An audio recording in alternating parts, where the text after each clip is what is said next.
So this tutorial is about editing photos from Google to Snapseed and going back to Google Photos. So I'm going to start in Google Photos because that's where all my photos are. And the sample photos for this exercise are in my archive.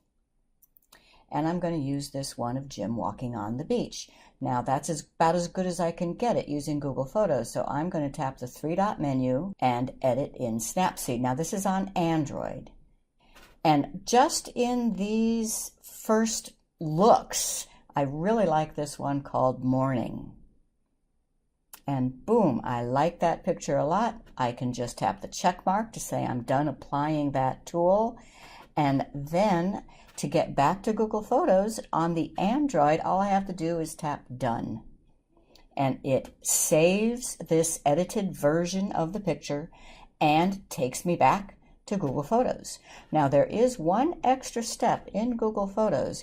The Snapseed folder is a device folder, and this photo isn't actually being viewed in Google Photos yet. Let me tap later so I can explain. So here I am in Google Photos, and all I see is the original one. But if I go to the three-line menu and device folders, I'll see that there is a device folder called Snapseed, and you need to make sure to have backup and sync on for the Snapseed folder. Now, when I go back just to my Google Photos, I will see the Snapseed edited version. However, one thing, realize that this is not being saved, number one, in the archive, nor with the same date as the original.